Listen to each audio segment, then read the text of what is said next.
gender norms are like attitudes and behaviors that are associated with certain genders, usually binary, so masculine, feminine, male, female, that have just accumulated over time into what some people assume are like the expectations of those genders that the norms are associated with. I am Dominican. My parents are both immigrants from the Dominican Republic, and so the culture is beautiful and amazing, but at the same time there's really strong undertones of misogyny within that, and a lot of specific gender norms and rules, which I think a lot of different cultures share. So I'm the only girl in a family of 3 boys, sorry, which really I feel like makes me more aware to gender norms to see how my brothers are treated versus how I'm treated, not even when it's like intentional, but like people always assume my brothers are more athletic than me and do more sports, and I also like am very active in sports, and like I'm the captain of the swim team, and just small things like that. Why are we fitting people and pushing them into boxes when we know that as humans, and because we're so complex, that people go beyond those boxes, and like we go from one place to another, and I think everybody has a different approach, and they can each have an individual impact, and they all deserve to be seen for that, and to not be seen for the stereotypical ideals of what somebody else might think that they are.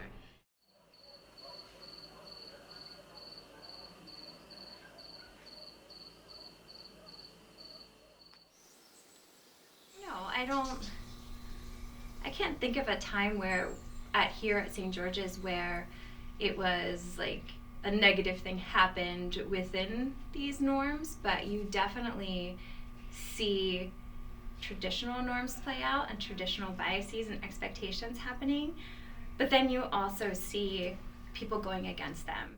The Women in Leadership Club is a great student initiative on campus that supports all women as they carry out their own projects at St. George's. I think it was less about whether I communicated and more about whether I knew to communicate. Like back home, I realized I was going through stuff like being sexualized at a very young age and stuff like that, but I didn't realize that like I actively, it would benefit me to like reach out to those around me and talk about these issues. So like I did kind of read up on like discourse on social media. I would talk to my friends about anything direct I went through, but I think there was much less communication, not because those resources weren't present, but more because I didn't know that talking to people would help me as I was feeling that way. Women in leadership it's a really important part of my time at St. George's because I don't know, I didn't want to talk to my brothers about that and be seen like, oh, she's too sensitive, she cares too much, because again, they don't really understand how I might have some like a little separate experiences than they do. For me, like I've said before, like I'm older, I have these lived experiences. I have no problem going up to someone and calling them out about it in a polite way. I'm not going to be like, oh, you. So really explaining to someone about something and why it's wrong, or how would you feel if, and putting them in that situation. But there's a dynamic there. So if it's a student saying it and I say something, it's just like teacher versus student. If it's a freshman girl and a senior boy, that's so different. My freshman year, I was really close to this senior named Rachel Liu, and she was one of the heads of Women in Leadership, and she kind of pushed me to get involved and like dragged me to some meetings, and then I really found that space, and I'm like forever grateful to her for bringing me there, because that really has been a great outlet for me to talk. So Women in Leadership try to be an outlet for those individuals, having the student heads, having other members, having large communication and large like groups for people to talk, being available one-on-one, because it takes time. I don't feel like we'll ever get past these things until we call them out. I think my friends like Tolly, Yasmin, Grace, and those people, Zarel, Jonathan, like those people in my lives, like they have been very important because we've experienced a lot of the same things, and sometimes it's easy to get caught into that headspace saying like nobody understands what I go through, but people do, and it's just a matter of going out and seeking them out.